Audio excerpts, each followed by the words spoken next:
this would be hilarious if the Leafs blow this thing.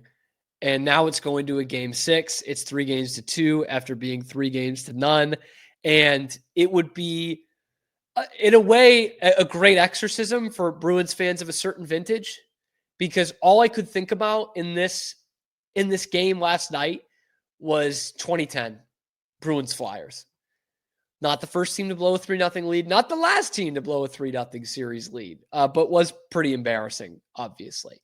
And there's similarities there that are unavoidable.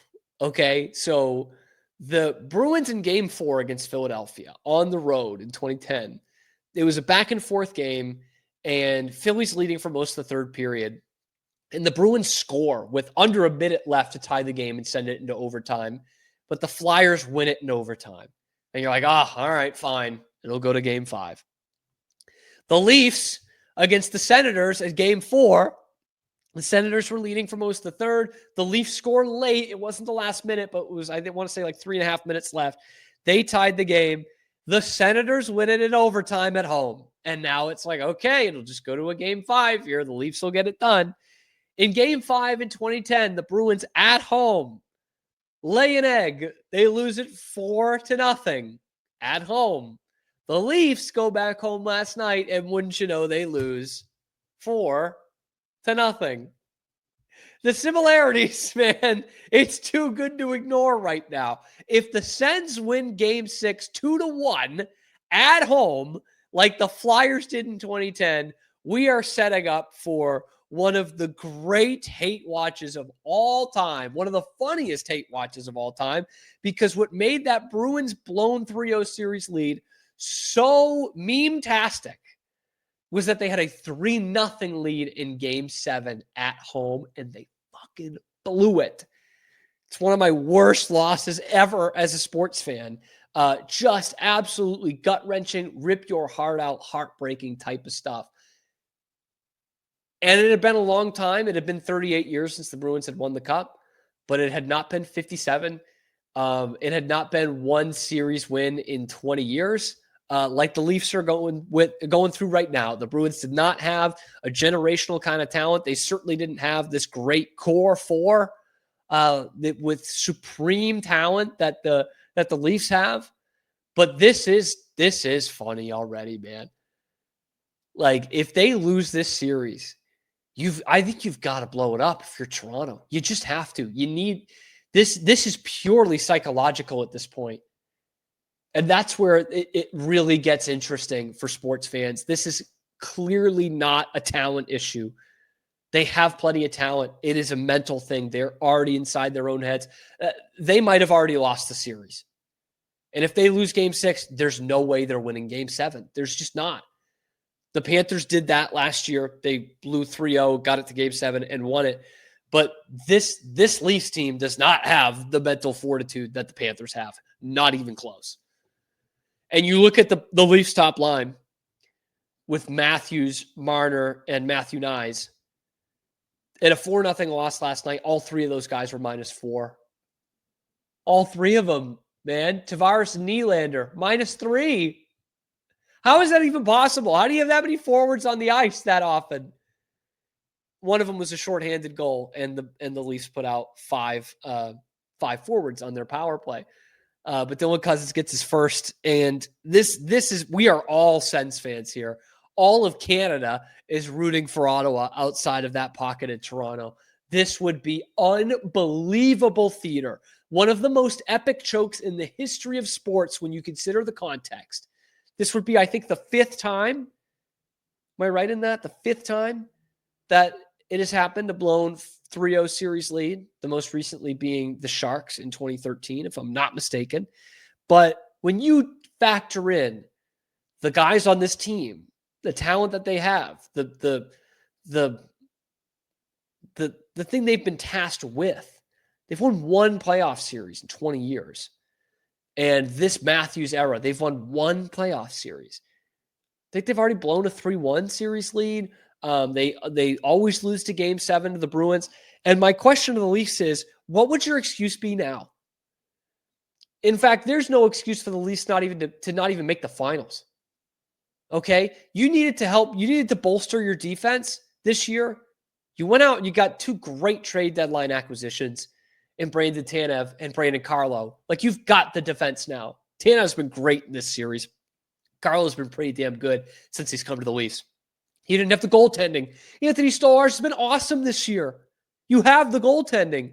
You have depth scoring. You've been able to put Matthew Knies on the top line and drop down a guy like Nylander or Tavares, whichever the night might be. And they've both been super productive. Nylander was second in the league in goals. Tavares is having a great year. You don't have the big bad boogeymen, the Boston Bruins, in the first round. You don't have it. You have a wicked, inexperienced team in Ottawa. Most of their guys have not even played a playoff game before this series. It's all lined up for you. If you blow this thing in the first round after being up 3-0, that has to be the worst choke in the history of hockey. It has to be. With this team and this talent, like 20 years from now, kids aren't even going to be able to understand. They're going to look back on it and they're going to say, wait a minute. The Leafs had who? They had Matthews and Marner and Tavares and Nylander all on the same team? And they couldn't win playoff series? They're now 1-13 in closeout games in the Matthews era since 2018, since they started making the playoffs with him. 1-13, man. Like this, and again, it's such a mental game. This is what any Red Sox fan will tell you that was there before 2004. Like, before they've lost it, they've lost it. The pressure is completely on Toronto now, and they are crumbling again. Again, they should take care of business and just win it in Game 6. They're the better team.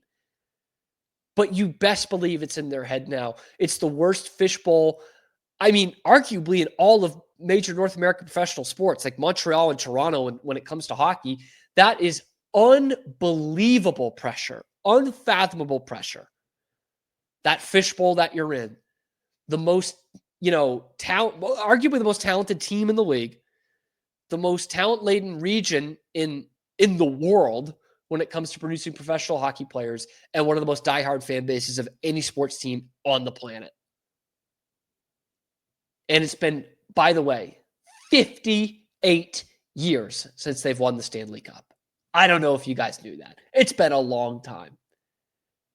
And they have, Auston Matthews, talent-wise, is probably the best Leafs player ever for a team that's, 115 years old, 110 years old, whatever they are. And they have some of the very best players in that team's history on the ice right now, and they cannot get it done. Time and time and time and time again, they cannot get it done. When they're in control of the series, when they're making a comeback, if they don't win this thing, they are the most snake-bitten franchise in sports, and it's probably all their own fault. Mismanaged for decades. They're finally getting it right now, and the pressure is just too much. If they don't win this thing, you got to blow it up. You have to. If they lose in the second round, maybe that's a different story. But if they lose in this first round and blow a 3-0 series lead, there's just no way you can run it back with this roster. You can't. They're probably nice guys. They've got all the talent in the world. They play great together for 82 games, but they can't get it done. They can't. You let Marner walk. You maybe even let Tavares walk. What's his leadership giving you?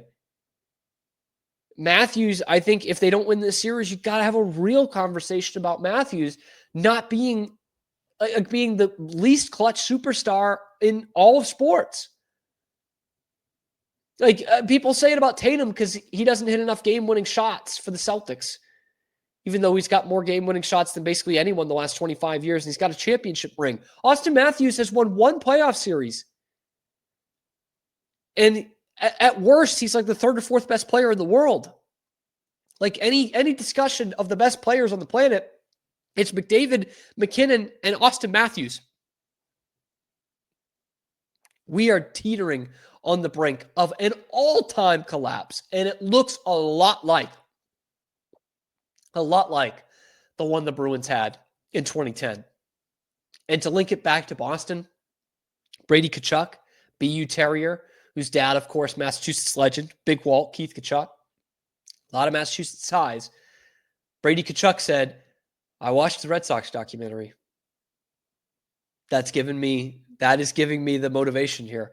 And he's not exactly Mark Messier, but he said, look, we're going to get it back to the Canadian Tire Center in Ottawa for Game 6. And he's delivered 2 assists and an empty net goal. He's delivered. This is going to be prime theater, can't miss kind of stuff in the Stanley Cup playoffs. And I absolutely love it.